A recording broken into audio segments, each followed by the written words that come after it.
sa iyong kagandahang loob.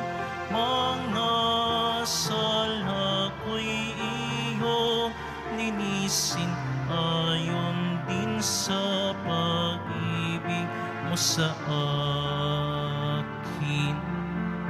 Bubuksan aking puso't isipan, pagsalansan ko'y aking kinikilala. Patawarin yaring kasalanan, ako'y kaawaan o mahal kong Diyos. Sang-ayon sa iyong kagandahang loob, mga sala ko'y iyong linisin ayon din sa pag-ibig mo sa akin. Simulan natin ang ating pagdiriwang sa ngalan ng Ama at ng Anak at ng Espiritu Santo. Amen. Ang pagpapala ng ating Panginoong Hesukristo, ang pag-ibig ng Diyos Ama at ang pakikipagkaisa ng Espiritu Santo naway sumainyong lahat. At sumaiyo rin. Mga kapatid, tinipon tayo bilang kaanib ng angka ng Diyos. Kaya dumulog tayo sa mawaing Panginoong nagpapatawad ng lubos. Sinugong tagapagpagaling sa mga nagsisisi, Panginoon, kaawaan mo kami. Panginoon, kaawaan mo kami. Dumating na tagapag-anyayang mga makasalanan ay magsisi. Kristo, kaawaan mo kami. Kristo, kaawaan mo kami. Nakaluklok ka sa kanan ng Diyos Ama para ipamagitan kami. Panginoon, kaawaan mo kami. Panginoon, kaawaan mo kami. Kaawaan tayo na makapangyarihang Diyos, patawarin tayo sa ating mga kasalanan at patnubayan tayo sa buhay na walang hanggan. Amen. Manalangin tayo. Ama naming makapangyarihan, bagaman lagi mong ginaganap ang pagliligtas sa lahat, subalit ngayon higit mo itong kinukusang aming ikagalak. Tunghayan mo kaming iyong mga hinirang upang ang iyong pagtulong at paglingap na maaasahan ay siyang magpatatag sa mga kaanib ng iyong sambayanan at sa mga magiging kaanib pa sa pagsapit ng pagkabuhay. Sa pamamagitan ni Jesucristo, kasama ng Espiritu Santo, magpa sa walang hanggan. Amen. Magsiupo na po ang lahat. Pagbasa mula sa aklat ni Propeta Ezekiel. Ito ang ipinasasabi ng Panginoon. Titipunin ko ang mga Israelita mula sa mga dakong kinatapunan nila upang ibalik sila sa sarili nilang bayan. Sila'y pag-iisahin ko. Isa lamang ang magiging hari nila. Hindi na sila mahahati. Sila'y gagawin kong isa na lamang kaharian. Hindi na sila sasamba sa Diyos-Diyosan ni gagawa ng kasuklam-suklam na mga bagay o anumang paglabag. Hindi na sila tatalikod sa akin. Lilinisin ko sila.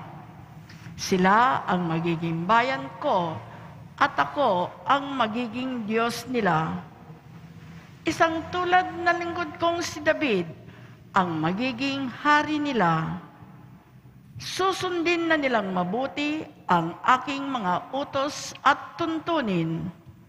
Sila'y doon na maninirahan sa lupaing tinirhan ng kanilang mga ninuno, sa lupaing ibinigay ko kay Jacob.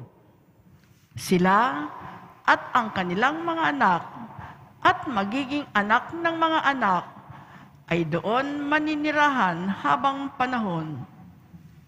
Isang haring tulad ni David na aking lingkod ang magiging pinuno nila magpakailanman. Gagawa ako ng isang tipan sa kanila. Ito ay tipan ng kapayapaan at mamamalagi magpakailanman. Pagpapalain ko sila at pararamihin. Itatayo ko sa kalagitnaan nila ang aking templo. Ako'y mananatiling kasama nila magpakailanman. Ako ang magiging Diyos nila. Sila ay magiging bayan ko. At kung mananatili sa kalagitnaan nila ang aking templo, malalaman ng lahat ng bansa na akong Panginoon ang humirang sa Israel upang maging akin. Ang salita ng Diyos. Salamat sa Diyos. Pumapatnubay na Diyos ay pastol na kumukupkup. Pumapatnubay na Diyos ay pastol na kumukupkup. Mga bansa, pakinggan ninyo ang sabi ng poon at ipahayag ninyo sa malalayong lupain. Pinapangalat ko ang mga anak ni Israel, ngunit sila'y muli kong titipunin at aalagaan, gaya ng pagbabantay ng isang pastol sa kanyang mga tupa. Pumapatnubay na Diyos ay pastol na kumukupkup. Sapagkat tinubos ng poon si Jacob at pinalaya sa kapangyarihan ng kaaway na lubhang makapangyarihan at malakas. Aakyat silang nagsisigawan sa tuwina sa bundok ng Siyon.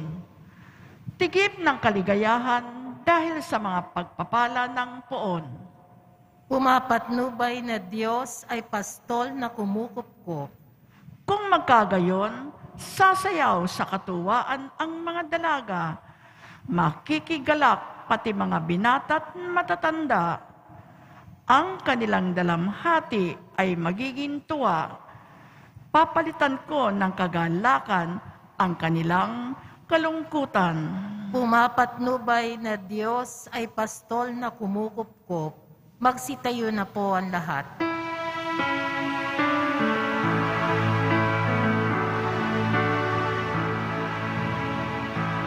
Nagpupuri kami sa'yo, Panginoon Jesucristo. Nagpupuri kami sa'yo, Panginoon Jesucristo. Sinabi ng buong mahal, kasamaan ay layuan, kasalan ay pagsisihan. Kayo ay magbagong buhay, magbalik loob na tunay. Nagpupuri kami sa'yo, Panginoon Jesucristo.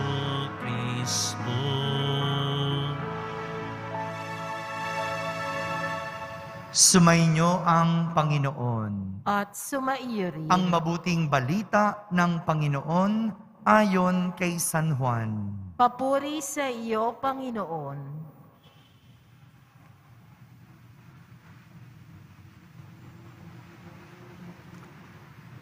Noong panahong iyon, marami sa mga Hudyong dumalaw kay Maria ang nakakita sa ginawa ni Jesus at nanalig sa Kanya. Ngunit ang ilan sa kanila'y pumunta sa mga Pariseyo at ibinalita ang ginawa ni Jesus. Kaya't tinipon ng mga punong saserdote at ng mga Pariseyo ang mga kagawad ng Sanhedrin. Ano ang gagawin natin? Wika nila. Gumagawa ng maraming kababalaghan ang taong ito. Kung siya'y pababayaan natin, mananampalataya sa Kanya ang lahat. Paririto ang mga Romano at wawasakin ang templo at ang ating bansa. Ngunit isa sa kanila, si Caiaphas, ang pinakapunong saserdote noon, ay nagsabi ng ganito, "Ano ba kayo? Hindi ba ninyo naisip na may mabuti na mas mabuti para sa atin na isang tao lamang ang mamatay alang-alang sa bayan, sa halip na mapahamak ang buong bansa?" Sinabi niya ito, hindi sa ganang kanyang sarili lamang. Bilang pinakapunong saserdote ng panahong iyon, hinulaan niyang mamamatay si Jesus dahil sa bansa. At hindi dahil sa bansang iyon lamang, kundi upang tipunin ang nagkakawatak-watak na mga anak ng Diyos. Mula noon, binalangkas na nila kung paano ipapapatay si Jesus. Kaya't hindi na siya hayagang naglakad sa Judea. Sa halip, siya'y nagpunta sa Ephraim, isang bayang malapit sa ilang. At doon siya nanirahan kasama ng mga alagad. Nalalapit na ang pista ng Paskwa. Maraming mga tagalalawigang pumunta sa Jerusalem bago magpaskwa upang isagawa ang paglilinis ayon sa kautusan. Hindi nila nakita si Jesus sa templo, kaya't nagtanungan sila, "Ano sa akala ninyo? Paririto kaya sa pista o hindi?" Ipinag-utos ng mga punong saserdote at ng mga Pariseo na ituro ng sinumang nakaalam kung nasaan si Jesus upang siya'y maipadakip nila. Mga kapatid, ang mabuting balita ng Panginoon. Pinupuri ka namin, Panginoong Hesukristo. Magsiupo na po ang lahat.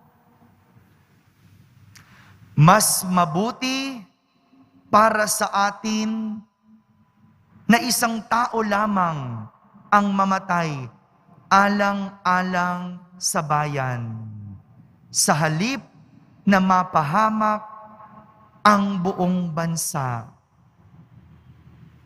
Mga kapatid, ito po ang nakakabiglang pahayag mula sa isang punong saserdote.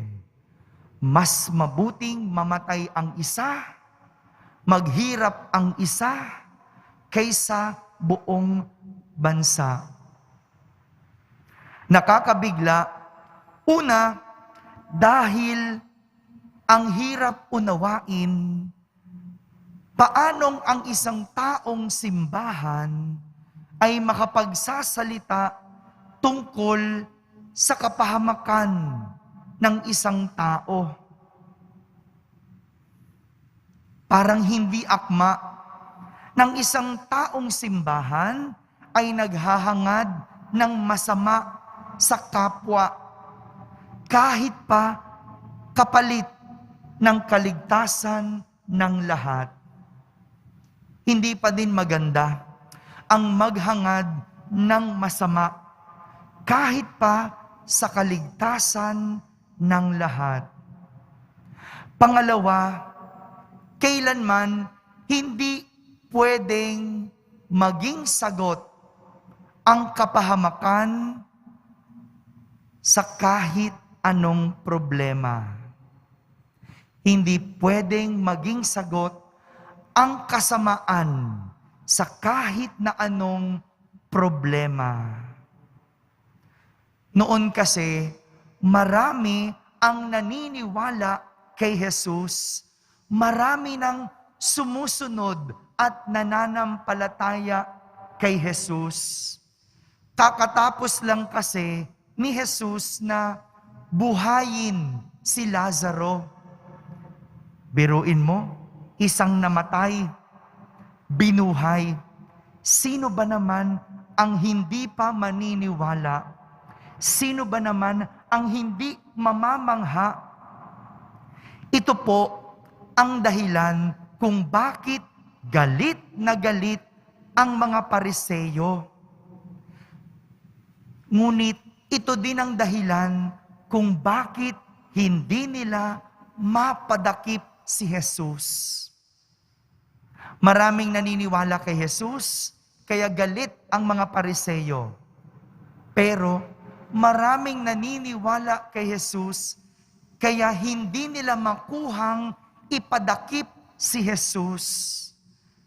Dahil kung mangyayari iyon, maraming tao ang magagalit. Kasi marami nang sumusunod kay Jesus.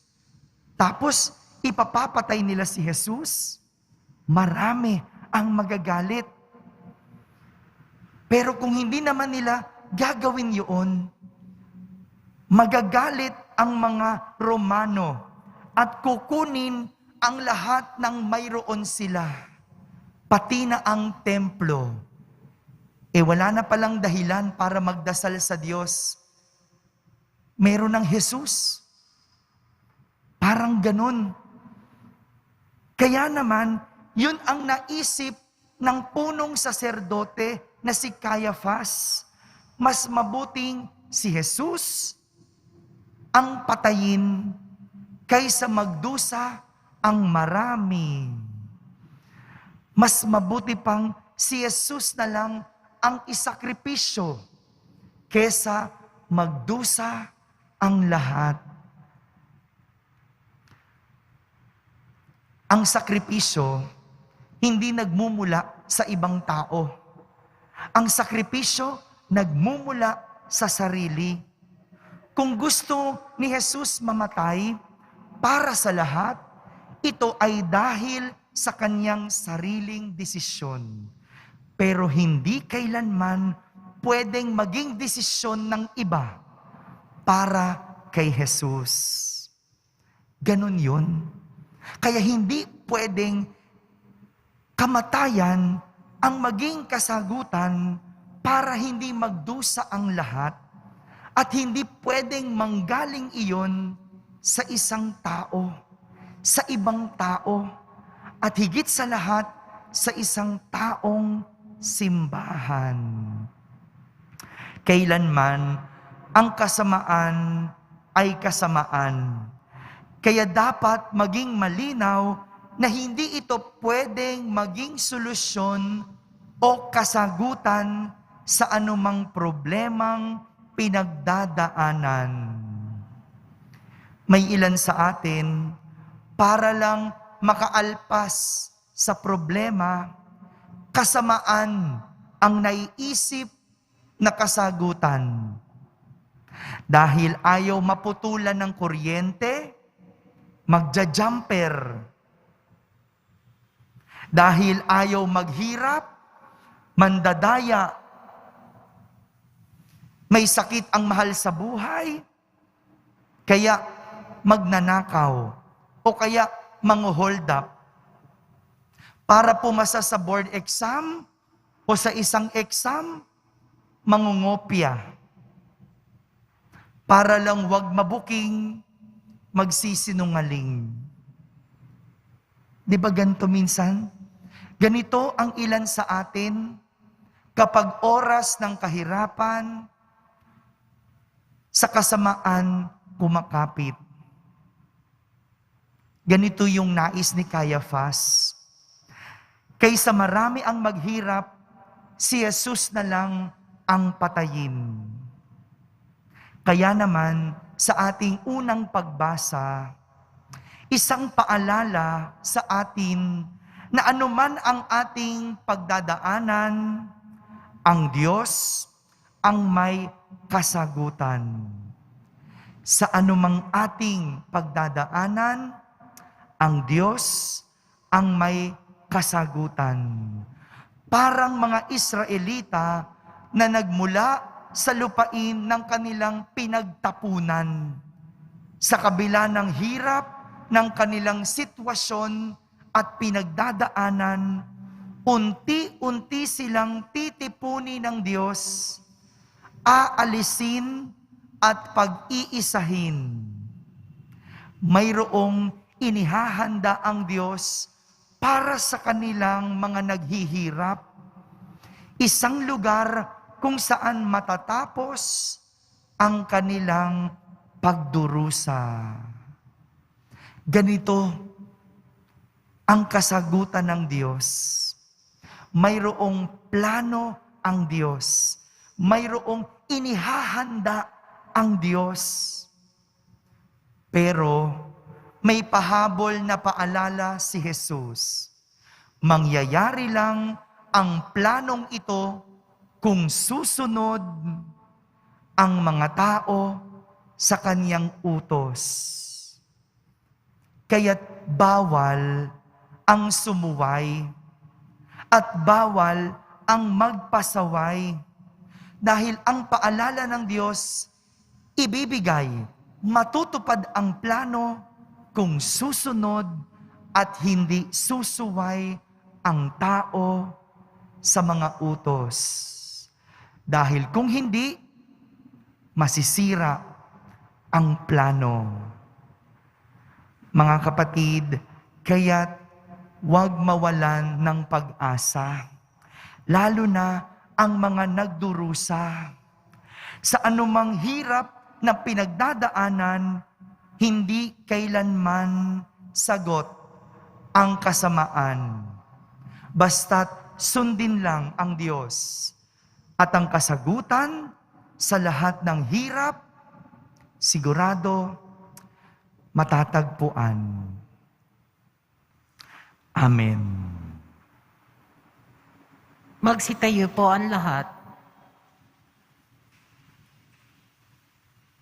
Minamahal kong mga kapatid, manalangin tayo sa Diyos na ating Ama upang tulad ni Kristo, maging matatag tayo sa pagharap sa buhay at sa mga pagsubok.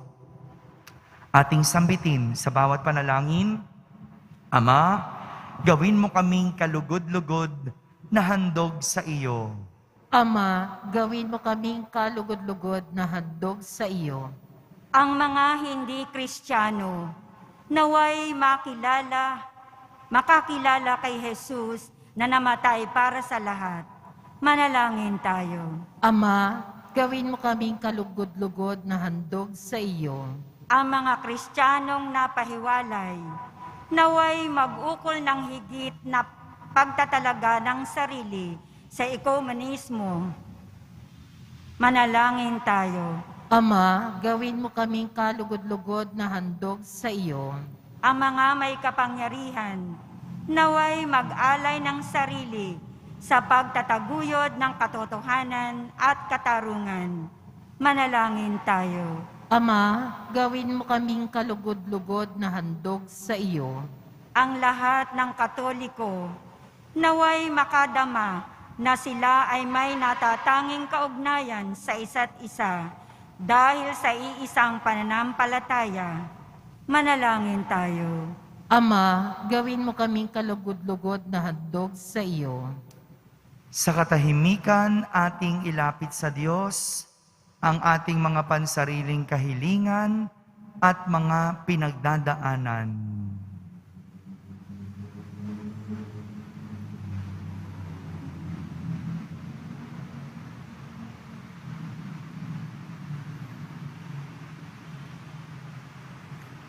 Manalangin tayo. Ama, gawin mo kaming kalugod-lugod na handog sa iyo. Ama naming Diyos, sa iyong pagkakatipon sa mga mananampalataya, sila ay pinagbubuklod mo sa iisang katawan ni Kristo. Hinihiling namin ito sa pamamagitan ni Kristo na aming Panginoon. Amen. Magsiupo na po ang lahat.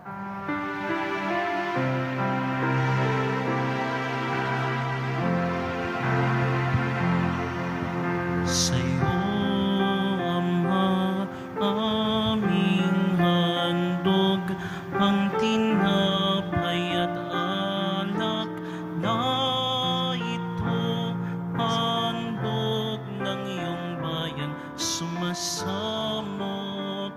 humihingi ng patawad mo.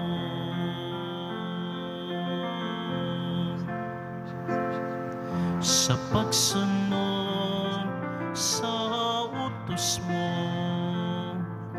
nalulugod akong labis, di masukat ang galak ko, pagkat aking iniibig. Sa'yo, Ama, aming handog, ang tinapay at alak na ito, handog ng iyong bayan, sumasamot, humihingi ng patawad mo. Magsitayo po ang lahat. Manalangin kayo mga kapatid upang ang paghahain natin ay kalugdan ng Diyos amang makapangyarihan. Tanggapin nawa ng Panginoon itong paghahain sa iyong mga kamay sa kapurihan niya at karangalan, sa ating kapakinabangan at sa buong sambayanan niyang banal. Ama naming lumikha, kami iyong dinudulutan ng walang hanggang buhay sa pagpapahayag namin ng pagsasampalataya sa iyong ngalan, sa pagdiriwang ng muling pagsilang noon kami binyagan. Tanggapin mo ang aming mga alay at panalangin upang ang mga umaasang magiging kaanib ng sambayanan ay huwag masiphayo sa kanilang inaasam at ang mga umaasang patatawarin sa kasalanan ay tumanggap sa kanilang nilulunggating makamtan. Sa pamamagitan ni Jesucristo, kasama ng Espiritu Santo, magpasawalang hanggan. Amen. Sumainyo ang Panginoon. At sumaiyo rin. Itaas sa Diyos ang inyong puso at diwa. Itinaas na namin sa Panginoon. Pasalamatan natin ang Panginoong ating Diyos. Marapat na siya ay pasalamatan. Ama naming makapangyarihan, tunay ngang marapat na ikaw ay aming pasalamatan sa pamamagitan ni Jesucristo na aming Panginoon. Sa pagpapakasakit ng giliw mong anak, ang sangkatauhay minarapat mong magpahayag ng iyong dakilang pag-ibig sa lahat, na pawang nais mong tubusin ng Mesiyas. Sa harap ng iyong kadakilaan, kapos ang dila naming magsaysay sa pag-ibig na makapangyarihang sa krus ay itinanghal. Sa krus, ipinasyang patawarin ang mga tao. Sa krus, nagtagumpay ang ipinakong Kristo. Kaya kaysa ng mga anghel na nagsisiawit ng papuri sa iyo nang walang humpay sa kalangitan, kami nagbubunyi sa iyong kadakilaan. Santo, Santo, Santo Panginoong Diyos ng mga hukbo, napupuno ang langit at lupa ng kadakilaan mo, o sana sa kaitaasan. Pinagpala ang naparirito sa ngalan ng Panginoon, o sana sa kaitaasan. Magsiluhod po ang lahat. Ama naming banal, ikaw ang bukal ng tanang kabanalan. Kaya't sa pamagitan ng iyong Espiritu, ay gawin mong banal ang mga kaloob na ito, upang para sa amin ay maging katawan at dugo ng aming Panginoong Hesukristo. Bago niya pinagtiis ang kusang loob na maging handog, hinawakan niyang tinapay, pinasalamatan kanya, pinaghati-hati niya iyon, iniabot sa kanyang mga lagad at sinabi, "Tanggapin ninyong lahat ito at kanin, ito ang aking katawan na inihahandog para sa inyo."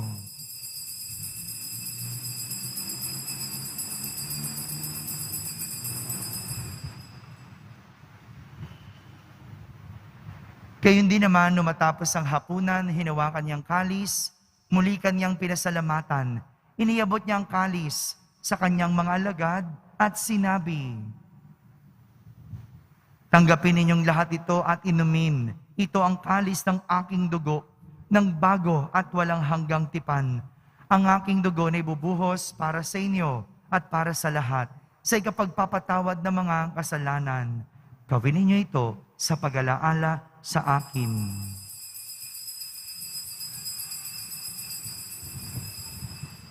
Magsitayo po ang lahat. Ipagmunyi natin ang misteryo ng pananampalataya. Si Kristo'y namatay, si Kristo'y nabuhay, si Kristo'y babalik sa wakas ng panahon. Ama, ginagawa namin ngayon ang pag-alaala sa pagkamatay at muling pagkabuhay ng iyong anak. Kaya't inaalay namin sa iyo ang tinapay na nagbibigay buhay at ang kalis na nagkakaloob ng kaligtasan.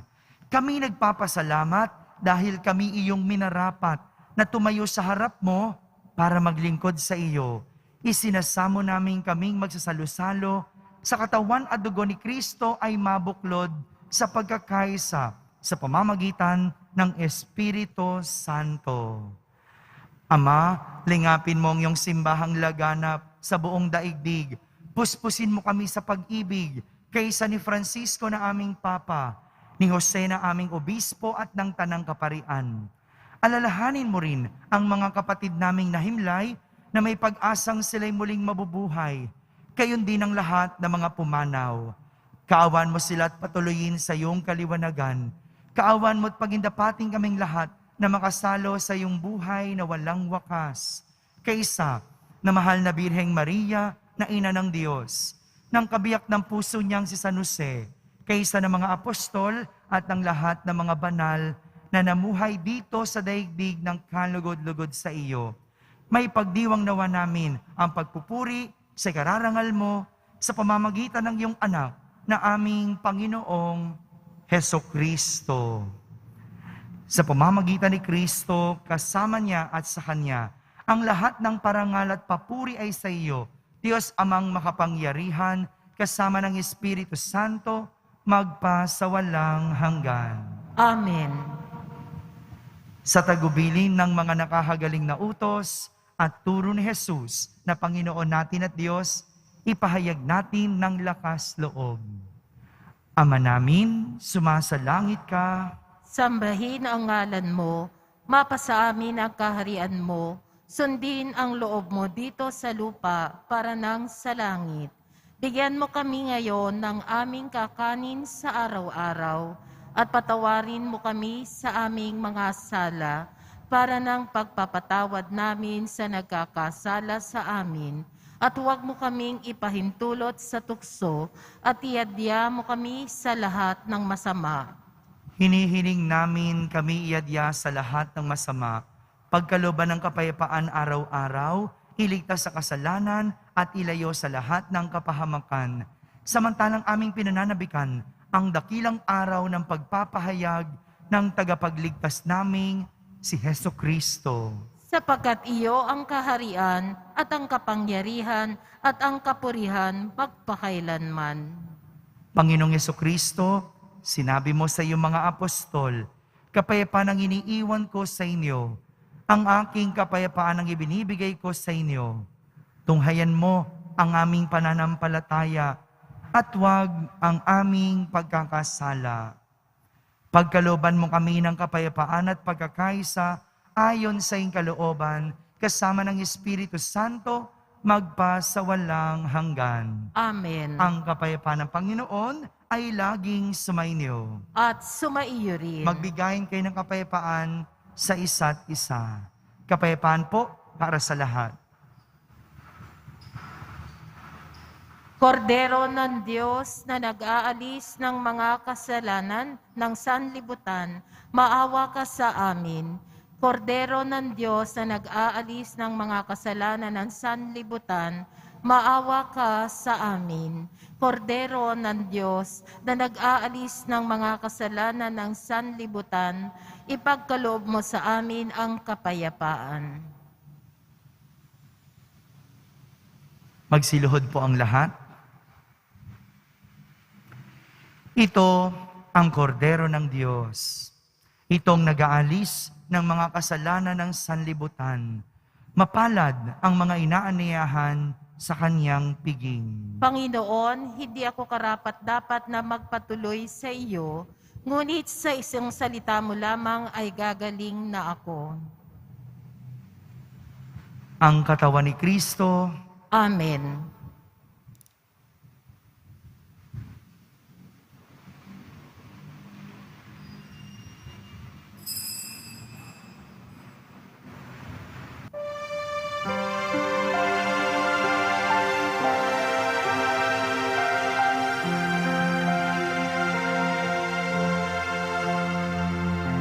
Handa kong ialay ang aking buhay, alang-alang sa aking mga tupa.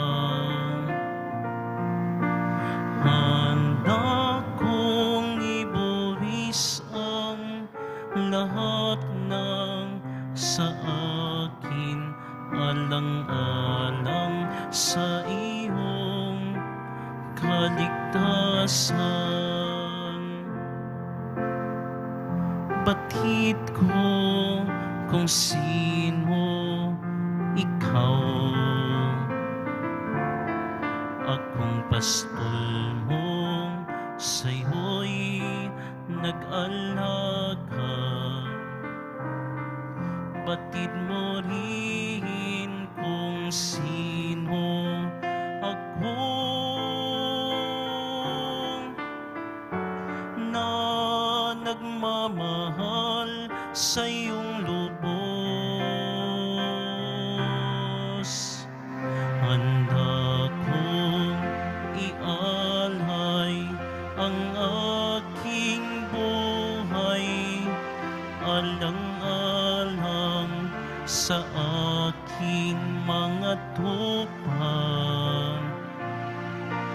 Handa kong ibuwis ang lahat ng sa akin, alang-alang sa iyong kaligtasan.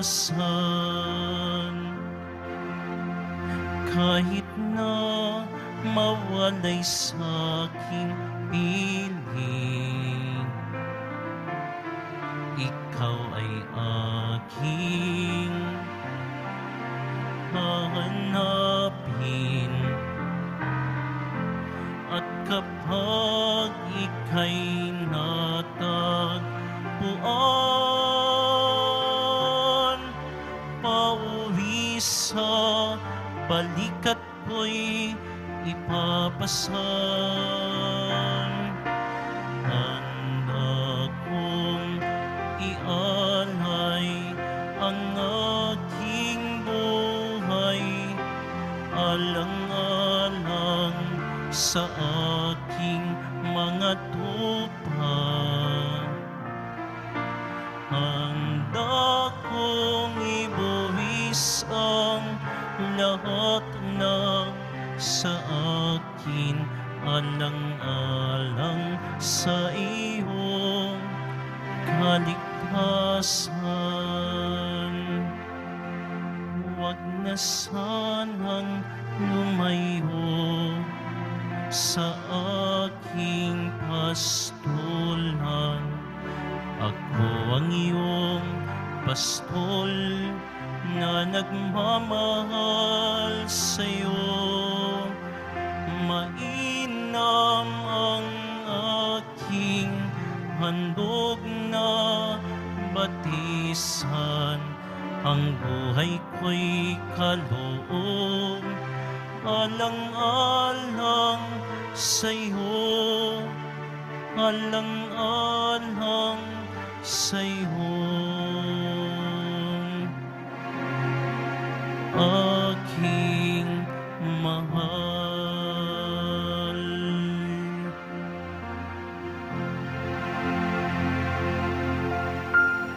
Sitayo po ang lahat. manalangin tayo. Ama naming mapagmahal, kami iyong pinapagsalo sa katawat dugo ng anak mo ay maging hindi nawa na iba sa Kanya. Sa pagtataglay ng buhay mong sa amin ay Kanyang pamana, kasama ng Espiritu Santo, magpa sa walang hanggan. Amen. Sumainyo ang Panginoon. At sumaiyo rin. Pagbabasbas ng Poong Yesus Nazareno. Mahal na Poong Yesus Nazareno, inihayag mo sa pamamagitan ng krus ang walang maliw na pag-ibig ng Diyos sa sangkatauhan. Pakinggan mo ang kahilingan ng iyong angkan na nagsusumamo sa iyo. Makamtanawan nila ang inyong katugunan at tanggapin ang kasagutan na may utang na loob na tinatanaw. Basbasan din po ninyo ang lahat na may karamdaman, nahihirapan, may mga dalang imahen at dasalan. Sa pamamagitan ng bendisyon na ito, naway maalala nila ang mga pangako nila noon sa binyag na ikaw ang kanilang iibigin at pagdilingkuran bilang Panginoon magpa sa walang hanggan. Amen. At pagpalain kayo ng makapangyarihang Diyos, Ama, Anak, at Espiritu Santo. Amen. Tapos na po ang ating pagdiriwang humaiking taglay ang pag-ibig at kapayapaan ng Poong Hesus Nazareno. Salamat sa Diyos.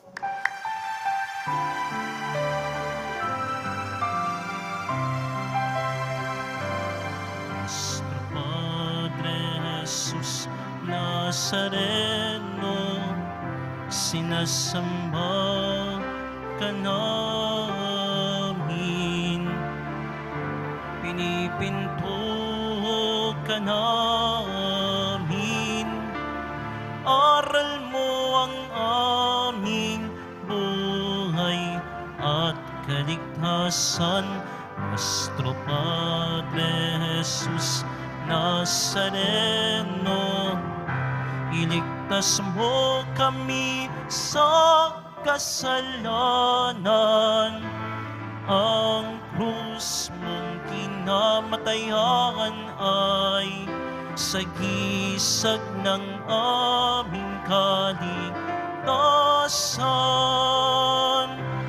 Nuestro Padre Jesús Nazareno, dinarangal ka namin. Nuestro Padre Jesús Nazareno, nilulwalhati ka namin. Nuestro Padre Jesús Nazareno, dinarangal ka namin. Nuestro Padre Jesús Nazareno, nilulwalhati ka namin. Magsiupo muna ang lahat.